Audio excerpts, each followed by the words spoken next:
Everybody, start करते हैं। Clause क्या होता है? क्लॉज जरा देख लेते हैं। सबसे पहले यही, व्हाट इज क्लॉज? क्लॉज किसे कहते हैं? A part of a sentence is called clause. एक सेंटेंस के एक पार्ट को हम क्लॉज कहते हैं। किसी भी वाक्य का एक भाग वो क्लॉज कहलाता है। चलिए एग्जांपल से देखते हैं, ज्यादा समझ में आएगा। ये एक सेंटेंस है, I saw a man who was blind.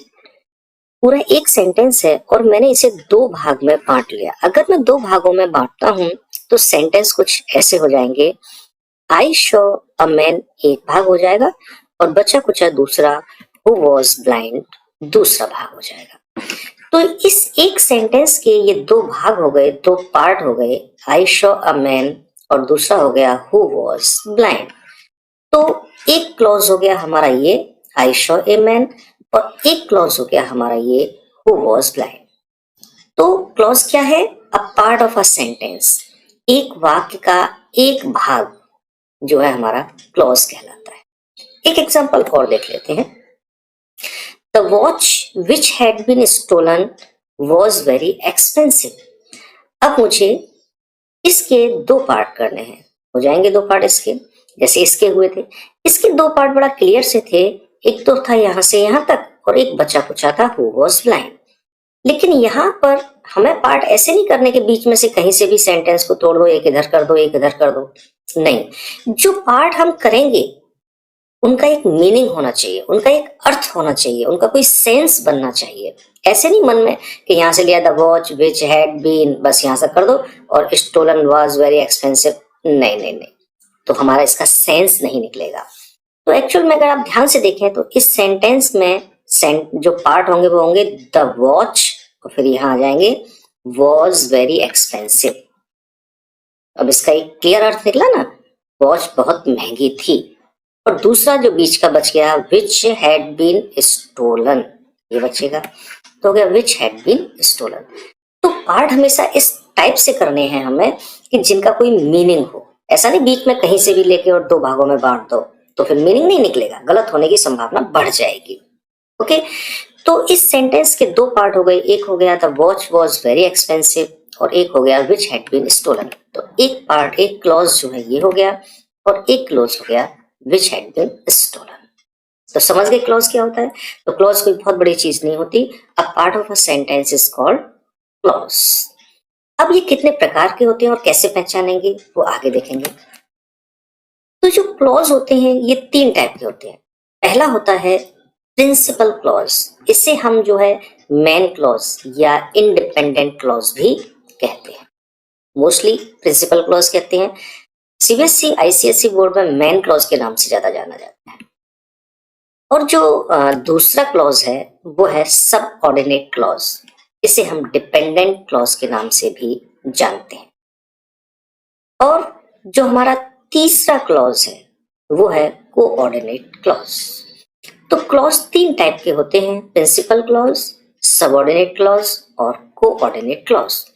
चलिए आगे चल के एक एक करके इन तीनों को देखते हैं कि ये क्या होते हैं। सबसे पहले देखते हैं प्रिंसिपल क्लॉज या मेन क्लॉज या इंडिपेंडेंट क्लॉज। देखिए क्या होता है।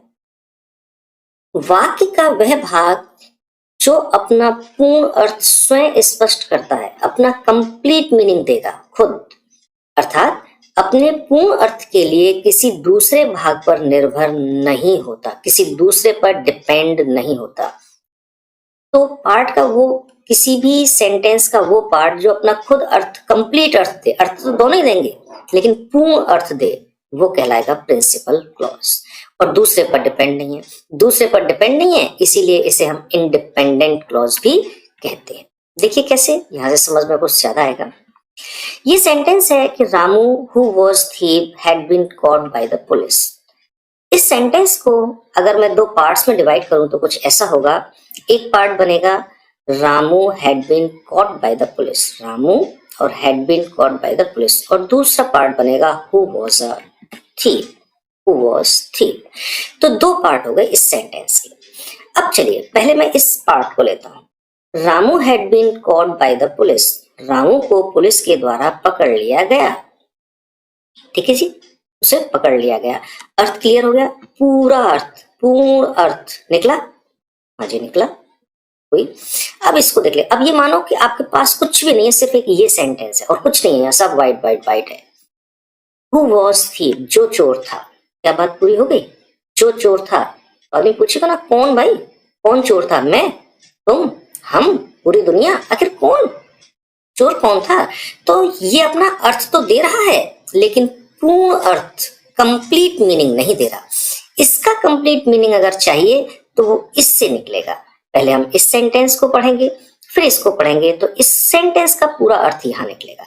लेकिन इस सेंटेंस को अगर हम पढ़ते हैं तो पूरा अर्थ यही आ जाता है। ये किसी पे डिपेंड नहीं करता, किसी दूसरे पर निर्भर नहीं है, लेकिन ये अपने पूरे अर्थ के लिए इस वाले सेंटेंस पर निर्भर करता है। तो प्रिंसिपल क्लॉज कौन सा होता है कि जो पूर्ण अर्थ स्वयं स्पष्ट करे, किसी दूसरे पर निर्भर नहीं हो। तो ये किसी दूसरे पर ना तो निर्भर है और साथ ही अपना पूरा अर्थ दे रहा है, कंप्लीट मीनिंग दे रहा है। तो ये पार्ट हमारा प्रिंसिपल क्लॉज कहलाएगा। इसे क्या कहेंगे वो बाद में बताएंगे। इस सेंटेंस को, इस एग्जाम्पल को मैं एक बार दोबारा लूंगा, याद रखना ना। एक और एग्जाम्पल देख लेते हैं। Unless you work hard you will fail. इसके अगर हम दो पार्ट करें तो दो पार्ट बड़े सिंपल से हैं इसके दो। अनलेस यू वर्क हार्ड और दूसरा बन जाएगा यू विल फेल। चलिए अब इस वाले को देखो पीछे को, यू विल फेल, तुम फेल हो जाओगे। कंप्लीट मीनिंग, पूरा अर्थ निकला। हाँ जी निकला। यहां अनलेस यू वर्क हार्ड, यदि तुम कठिन परिश्रम नहीं करते। अगर आपने किसी से कहा यदि तुम कठिन परिश्रम नहीं करते और चुप हो गए तो वो इंतजार करेगा आपका। हाँ भाई तो क्या होगा, कठिन परिश्रम नहीं करूंगा तो क्या होगा, पास नहीं होऊंगा, फेल हो जाऊंगा, मर जाऊंगा, जिंदगी सफल नहीं होगी। तो वो दूसरी चीज का इंतजार करेगा। तो इसका कंप्लीट मीनिंग नहीं निकला अभी। इसका कंप्लीट मीनिंग कब निकलेगा, जब तुम इस वाली बात को कहोगे कि यू विल फेल। अगर आप इस वाली बात को नहीं कहते तो ये सेंटेंस कंप्लीट मीनिंग नहीं देगा आपका। तो ये डिपेंड कर रहा है इस पर, लेकिन ये जो सेंटेंस है यू विल फेल, ये इस पर डिपेंड नहीं कर रहा।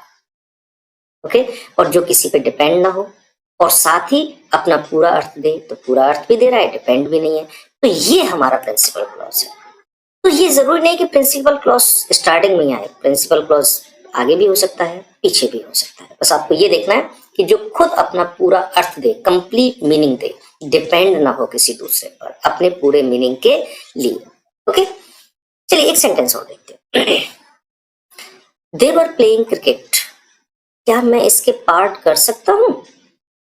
सोचिए, क्या इसका पार्ट हो सकते हैं? जैसे हमने दोनों सेंटेंस के पार्ट कर दिए, क्या इसके पार्ट हो सकते हैं? नहीं, इसके पार्ट नहीं हो सकते। ये अपने आप में एक ही क्लॉज है, इसके पार्ट नहीं होंगे। तो ये एक क्लॉज है अपने आप और अपना पूरा मीनिंग भी दे रहा है। दे वर प्लेइंग क्रिकेट, वे क्रिकेट खेल रहे थे, दे रहा है अपना पूरा मीनिंग। तो ये हमारा प्रिंसिपल क्लॉज है। तो बड़ी मजेदार चीज है कि जितने भी सेंटेंसेस पढ़ते हैं हम लोग, उसमें 90 से ज्यादा परसेंटेज तो सिंपल क्लॉज की ही होती है। हम टेंस बनाना सीखते हैं, वो सारे के सारे वाक्य जो आपने टेंस बनाने में सीखे होंगे वो आपके प्रिंसिपल क्लॉज है ना। नॉर्मली सबसे ज्यादा प्रिंसिपल क्लॉज हम लिखते हैं और प्रिंसिपल क्लॉज होता है, इसीलिए तो इसे मेन क्लॉज कहते हैं, मेन, मुख्य है। चलिए आगे देखते हैं। प्रिंसिपल क्लॉज क्लियर हो गया। और याद रखना प्रिंसिपल क्लॉज में क्या होता है, पूरा अर्थ खुद देता है, किसी दूसरे पर डिपेंड नहीं होता। और यहाँ दो एग्जाम्पल बताए, रामू वाला और अनलेस। और ये दो एग्जाम्पल मैं आगे फिर यूज करूंगा अगले क्लॉज में। अगला क्लॉज है सबऑर्डिनेट क्लॉज, जिसे डिपेंडेंट क्लॉज भी कहते हैं। नाम से क्लियर हो गया होगा, डिपेंड, निर्भर करेगा ये। तो वाक्य का वह भाग जो अपना पूर्ण अर्थ स्वयं स्पष्ट नहीं करता, खुद ब खुद पूरा अर्थ नहीं देता। अर्थ तो देता है लेकिन पूरा अर्थ नहीं, अर्थात अपने पूर्ण अर्थ के लिए किसी दूसरे भाग पर निर्भर होता है, डिपेंड होता है, इसीलिए इसे डिपेंडेंट क्लॉज कहते हैं। एग्जाम्पल से क्लियर अच्छा होगा। वही एग्जाम्पल जो पीछे लिया था मैंने दोबारा ले लिया। Ramu who was thief had been caught by the police. दो पार्ट हो गए इसके, Ramu had been caught by the police और हु वाज थीफ, यही हुए थे वहां। और वहां हमने जाना था कि Ramu had been caught by the police, Ramu को पुलिस के द्वारा पकड़ लिया गया, ये हमारा कंप्लीट मीनिंग दे रहा है और ये हमारा प्रिंसिपल क्लॉज था। लेकिन ये हु वाज थीफ, जो चोर था, ये अपना अर्थ तो दे रहा है लेकिन पूर्ण अर्थ पूरा अर्थ नहीं दे रहा, अपने पूरे अर्थ के लिए ये इस पे डिपेंड है। और वो भाग जो अपना पूरा अर्थ स्वयं स्पष्ट नहीं करता, अपने अर्थ के लिए किसी दूसरे भाग पर डिपेंड होता है, निर्भर होता है, उसे हम कहते हैं सबऑर्डिनेट क्लॉज। तो ये प्रिंसिपल क्लॉज और ये हो गया सबऑर्डिनेट क्लॉज। एक और एग्जांपल वही वाला, unless you work hard you will fail. तो यहाँ इसके दो पार्ट कर दिए थे हमने, अनलेस यू वर्क हार्ड और दूसरा क्या था, you will fail. You will fail, तुम फेल हो जाओगे, अपना पूरा अर्थ दे रहा है। जी हाँ, प्रिंसिपल क्लॉज है जो पूरा अर्थ देगा। लेकिन ये वाला पार्ट जो है कि यदि तुम कठिन परिश्रम नहीं करते, अर्थ तो दे रहा है लेकिन पूर्ण अर्थ, पूरा अर्थ, कंप्लीट मीनिंग नहीं दे रहा, अपने पूर्ण अर्थ के लिए इस सेंटेंस पर डिपेंड है। अगर मैं पीछे वाला सेंटेंस नहीं बोलता तो इसका कंप्लीट मीनिंग नहीं निकलेगा। तो ये अपने कंप्लीट मीनिंग के लिए इस पे डिपेंड है। और जो अपना अर्थ खुद ना दे, कंप्लीट अर्थ खुद ना दे, दूसरे पर डिपेंड करे, वो होता है हमारा सबऑर्डिनेट क्लॉज। क्लियर? ठीक है, तो प्रिंसिपल क्लॉज अपना अर्थ खुद देता है, डिपेंड नहीं करता। सबऑर्डिनेट क्लॉज अपना पूरा अर्थ नहीं देता, पूर्ण अर्थ के लिए किसी दूसरे पर डिपेंड होता है। यहां तक क्लियर? आगे चलते हैं, तीसरा देखते हैं। तीसरा होता है कोऑर्डिनेट क्लॉज। अब ये क्या होता है, देखिए जरा। वाक्य का वह भाग जो अपना पूर्ण अर्थ स्वयं स्पष्ट करता है, वाक्य का वह भाग जो अपना अर्थ पूर्ण स्पष्ट करता है, अर्थात अपने पूर्ण अर्थ के लिए किसी दूसरे भाग पर निर्भर नहीं होता है, उसे कहते हैं कोऑर्डिनेट क्लॉज। ओके, अब देखिए, ये काम तो प्रिंसिपल क्लॉज भी कर रहा था, पूरा अर्थ खुद दे रहा था, किसी दूसरे पर डिपेंड नहीं था। और यही काम होता है कोऑर्डिनेट क्लॉज में। यार कैसे पहचानेंगे कि कौन सा कोऑर्डिनेट है और कौन सा प्रिंसिपल क्लॉज है, क्योंकि दोनों की कंडीशन तो एक ही आ रही है। तो चलिए एग्जांपल से समझते हैं। एक सेंटेंस लिखा, she is poor but she is honest. वह गरीब है, वह ईमानदार है, लेकिन वह ईमानदार है। अगर इसके दो पार्ट करूं तो एक पार्ट बनेगा शी इज पुअर और दूसरा हो जाएगा but she is honest. She is poor, वह गरीब है, कंप्लीट सेंटेंस निकल गया, कंप्लीट मीनिंग निकल गया। हाँ जी, मीनिंग निकला, वह गरीब है, काम खत्म। लेकिन वह ईमानदार है, इसका भी पूरा अर्थ निकल गया। अब प्रॉब्लम ये है कि दोनों ही अपना पूरा अर्थ दे रहे हैं, तो दोनों ही प्रिंसिपल हैं या दोनों ही कोऑर्डिनेट क्लॉज हैं, ये कैसे पता लगाएंगे, क्योंकि दोनों की कंडीशन तो सेम है। तो याद रखो, जो भी कोऑर्डिनेट क्लॉज होगा उससे पहले हमेशा आपको कंजक्शन मिलेगा। कंजक्शन जानते हैं, जोड़ने वाला शब्द, जो दो वाक्यों को या दो शब्दों को आपस में जोड़ दे उसे कंजक्शन कहते हैं। तो कोऑर्डिनेट क्लॉज से पहले हमेशा कंजक्शन मिलेगा और प्रिंसिपल क्लॉज से पहले कंजक्शन नहीं मिलेगा। बस इतना ही अंतर है दोनों में। क्लियर हो गया? प्रिंसिपल क्लॉज और कोऑर्डिनेट क्लॉज में क्या अंतर है? देखो, अंतर वैसे देखा जाए तो कुछ भी नहीं है, दोनों ही अपना पूरा मीनिंग देते हैं, किसी पर डिपेंड नहीं होते। लेकिन प्रिंसिपल क्लॉज से पहले कंजक्शन नहीं आता और कोऑर्डिनेट क्लॉज से पहले कंजक्शन आता है। तो यहाँ देखो, शी इज पुअर, इससे पहले कोई भी कंजक्शन नहीं है, तो ये हमारा प्रिंसिपल क्लॉज कहलाएगा। बट लेकिन शी इज ऑनेस्ट, वह ईमानदार है, तो यहाँ कंजक्शन आ गया बट। और अगर पूरा अर्थ दे और उससे पहले कंजक्शन हो तो वो हमारा कोऑर्डिनेट क्लॉज कहलाता है। तो ये कोऑर्डिनेट क्लॉज हो गया और ये हमारा प्रिंसिपल क्लॉज हो गया। एक और देख लेते हैं। She has to catch the train, उसे ट्रेन पकड़नी है, so he is running fast, इसलिए वो तेज दौड़ रहा है। तो दो पार्ट हो जाएंगे, he has to catch the train और दूसरा हो जाएगा so he is running fast। अब देखिए, दोनों पार्ट देखते हैं क्लियर हो रहा है कि नहीं। उसे ट्रेन पकड़नी है, क्लियर, पूरा अर्थ निकल आया। दूसरा सो, इसलिए ही इज रनिंग फास्ट, वह तेज दौड़ रहा है, इसका भी पूरा अर्थ निकला। दोनों अपना पूरा अर्थ दे रहे हैं, लेकिन इससे पहले कोई कंजक्शन नहीं है और इससे पहले कंजक्शन आ गया है सो। तो जिससे पहले कंजक्शन आएगा वो होता है कोऑर्डिनेट और जिससे पहले कंजक्शन नहीं आता वो होता है प्रिंसिपल। ये तो हो गया प्रिंसिपल और ये हो गया हमारा कोऑर्डिनेट क्लॉज। क्लियर? तो तीन क्लॉज हो गए, प्रिंसिपल, सबऑर्डिनेट, कोऑर्डिनेट। प्रिंसिपल अपना पूरा अर्थ देता है, डिपेंड नहीं करता। सबऑर्डिनेट पूरा अर्थ खुद नहीं देता, पूरे अर्थ के लिए दूसरे पर डिपेंड रहता है। कोऑर्डिनेट अपना पूरा अर्थ देता है। तो प्रिंसिपल और कोऑर्डिनेट में क्या डिफरेंस है? प्रिंसिपल से पहले कभी कंजक्शन नहीं आता, कोऑर्डिनेट से पहले हमेशा कंजक्शन आता है। क्लियर? अब जो हमारा सबऑर्डिनेट क्लॉज था, जो अपना पूरा अर्थ खुद नहीं देता, जो किसी दूसरे पर डिपेंड होता है, ये सबऑर्डिनेट क्लॉज जो है 3 पार्ट्स में फिर डिवाइड हो जाता है। तो वो कौन से पार्ट हैं? तो पहले पार्ट को कहते हैं हम नाउन क्लॉज। सबऑर्डिनेट क्लॉज के पहले पार्ट को नाउन क्लॉज कहते हैं। तो नाम से क्लियर है, नाउन आना चाहिए उसमें, उस भाग में क्या आना चाहिए? नाउन। भाई क्लॉज क्या है? पार्ट, और नाउन नाउन का पार्ट होना चाहिए। जैसे आई नो हिम, मैं उसे जानता हूं, हु सेड सो, जिसने ऐसा कहा। अब इस सेंटेंस के 2 पार्ट बन जाएंगे आपको। आई नो हिम एक हो जाएगा, दूसरा हो जाएगा हु सेड सो। ये होगा ना, हु सेड सो। एक पार्ट ये हो गया, एक पार्ट ये, एक क्लॉज ये, एक क्लॉज ये। ये क्लॉज हमारा सबऑर्डिनेट है, जिसने ऐसा कहा। तो ये पूरा अर्थ नहीं दे रहा, जिसने किसने, इस सेंटेंस पे डिपेंड करे। और ये जो पूरा पार्ट है ये किसी नाउन के लिए आया है। नाउन क्लॉज क्या होता है? नाउन क्लॉज होता है नाउन क्लॉज वो होता है जो किसी नाउन को रिप्रेजेंट करे, नाउन को प्रदर्शित करे या नाउन की जगह पर आए, वो नाउन क्लॉज है। तो हु सेड सो, जिसने ऐसा कहा, और कहेगा कौन? आदमी। और आदमी क्या है? नाउन। तो ये पूरा नाउन के लिए आया है। तो सबऑर्डिनेट क्लॉज जो नाउन के लिए आएगा उसे हम नाउन क्लॉज कहेंगे। क्लियर? तो दूसरा क्या है?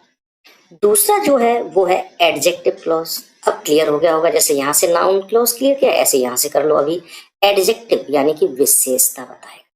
जो नाउन या प्रोनाउन की विशेषता बताएगा वो क्लॉज एडजेक्टिव क्लॉज कहलाएगा। जैसे horse which was black won the race. अगर इस सेंटेंस के 2 पार्ट करें तो एक तो हो जाएगा विच वॉज ब्लैक और एक हो जाएगा हॉर्स वॉन द रेस। अब ये जो है ये सबऑर्डिनेट क्लॉज है, जिसने जो काला था। तो ये अपना पूरा अर्थ तो नहीं दे रहा, इस पे डिपेंड करेगा। जब इस सेंटेंस को पढ़ेंगे तब इसका अर्थ क्लियर होगा। तो ये सबऑर्डिनेट क्लॉज किसको रिप्रेजेंट कर रहा है? कि जो काला था विशेषता बता रहा है। किसकी विशेषता बता रहा है? घोड़े की विशेषता बता रहा है। और घोड़ा क्या है? नाउन। और जो नाउन की विशेषता बताए या प्रोनाउन की विशेषता बताए वो एडजेक्टिव होता है। तो ये एडजेक्टिव के लिए आया है पूरा का पूरा बात। तो इसलिए हम इसको विच वॉज ब्लैक एडजेक्टिव क्लॉज कहेंगे। तीसरा और होता है, तीसरा होता है हमारा एडवर्ब क्लॉज। अब देखो नाम से फिर क्लियर कर लो। एडवर्ब जो वर्ब की विशेषता बताए या एडजेक्टिव की विशेषता बताए या किसी दूसरे एडवर्ब की विशेषता बताए। एक एडवर्ब 3 की विशेषता बताता है, वर्ब, एडजेक्टिव या दूसरे एडवर्ब की। तो देख लेते हैं जरा। अनलेस यू रन फास्ट, या तुम तेज नहीं दौड़ते, you will miss the bus, तो तुम बस मिस कर दोगे। तो इसके 2 पार्ट हो जाएंगे, एक तो होगा अनलेस यू रन फास्ट, एक होगा you will miss the train, तो बस। तो यहाँ जो ये पार्ट है, या तुम तेज नहीं दौड़ते, ये सबऑर्डिनेट क्लॉज है मेरा। लेकिन ये सबऑर्डिनेट क्लॉज किसके बारे में है? ओह सॉरी, ये सबऑर्डिनेट क्लॉज किसके बारे में है? मिस के। और मिस क्या है? यहाँ पर वर्ब है कि अगर तुम तेज नहीं दौड़ते तो उसका इफेक्ट कहाँ पड़ेगा? मिस कर दोगे ट्रेन को। तो इस वर्ब को रिप्रेजेंट कर रहा है, और वर्ब को रिप्रेजेंट करेगा, वर्ब की विशेषता बताएगा, तो वो एडवर्ब होगा। तो ये जो सबऑर्डिनेट क्लॉज है, ये सबऑर्डिनेट क्लॉज एडवर्ब क्लॉज के नाम से जाना जाए। तो इस तरह से सबऑर्डिनेट क्लॉज जो है वो 3 पार्ट में बढ़ जाता है। एक होता है नाउन क्लॉज, एक एडजेक्टिव क्लॉज और एक एडवर्ब क्लॉज।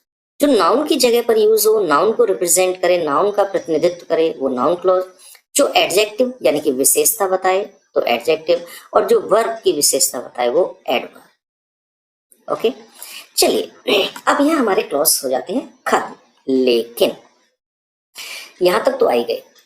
अब जो हमारे जो सेंटेंस होते हैं 3 टाइप के होते हैं, वो क्लॉज पर ही डिपेंड करते हैं, वो क्लॉज से ही आइडेंटिफाई किए जाते हैं।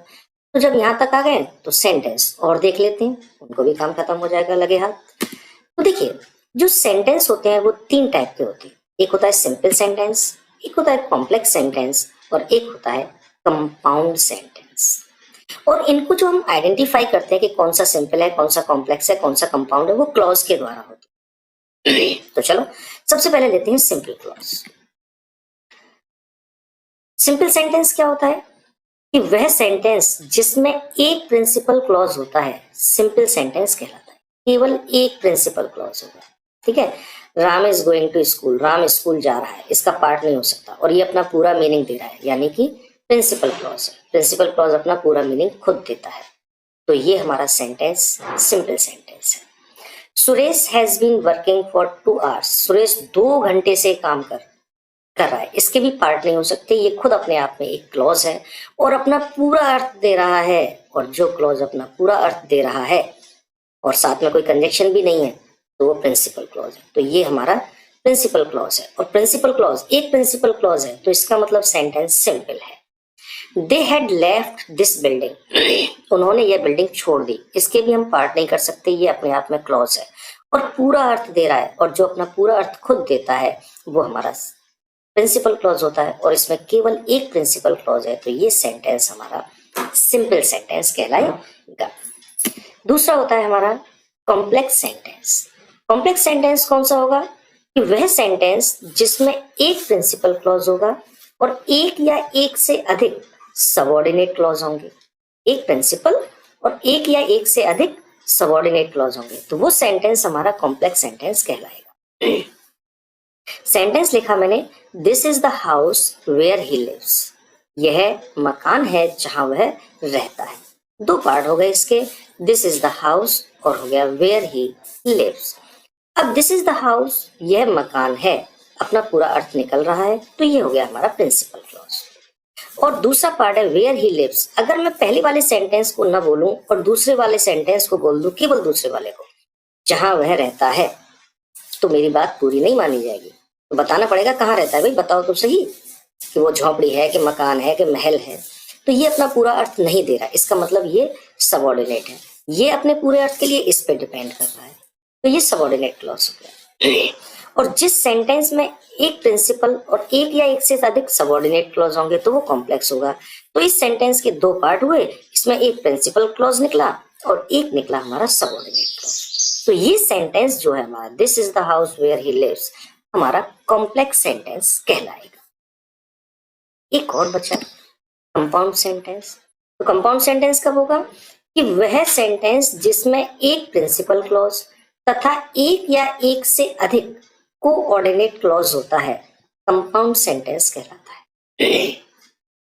तो एक तो प्रिंसिपल क्लॉज होगा और एक या एक से ज्यादा कोऑर्डिनेट क्लॉज होंगे। चलिए देखते हैं। He wanted to guess first, so he worked hard. वह फर्स्ट पाना चाहता था इसलिए उसने कठिन परिश्रम किया। तो इसके 2 पार्ट बन जाएंगे, एक तो हो जाएगा he wanted to get first, ये हो गया, और दूसरा बचा कुछ हो गया so he worked hard। अब देखो, वह फर्स्ट पाना चाहता था, बात यहाँ खत्म हो गई, पूरा अर्थ निकल गया, किसी दूसरे पर डिपेंड नहीं है, तो ये है हमारा प्रिंसिपल क्लॉज। दूसरा था इसलिए उसने कठिन परिश्रम किया, ये भी भाई साहब अपना पूरा अर्थ दे रहा है, किसी दूसरे पर डिपेंड नहीं है। लेकिन इससे पहले कंजक्शन आ गया, जो अपना पूरा अर्थ तो खुद दे, लेकिन अगर उससे पहले कंजक्शन आ जाए तो वो हमारा कोऑर्डिनेट क्लॉज कहलाता है। तो ये so he worked hard coordinate clause हो गया। अब इस सेंटेंस के 2 पार्ट बने, दोनों में एक में निकला प्रिंसिपल क्लॉज और एक में निकला कोऑर्डिनेट क्लॉज। और जिसमें एक प्रिंसिपल क्लॉज हो और एक या एक से अधिक कोऑर्डिनेट क्लॉज हो, वो हमारा कंपाउंड सेंटेंस कहलाता है। तो तीनों टाइप के सेंटेंस यहाँ क्लियर हो जाते हैं। अगर केवल एक प्रिंसिपल क्लॉज है तो सिंपल, एक प्रिंसिपल तो हर किसी में मिलेगा, इसीलिए इसे मेन क्लॉज भी कहते हैं, ठीक है। तो केवल एक प्रिंसिपल क्लॉज है, सिंपल सेंटेंस। एक प्रिंसिपल और एक या एक से अधिक सबऑर्डिनेट क्लॉज हैं तो कॉम्प्लेक्स, और एक प्रिंसिपल और एक या एक से अधिक कोऑर्डिनेट क्लॉज हैं तो कंपाउंड सेंटेंस होता है। इस तरह से हमारा ये टॉपिक यहाँ खत्म हो जाता है। इसमें 2 चीजें क्लियर हो गई हमारी, क्लॉज और सेंटेंस। ओके, चलिए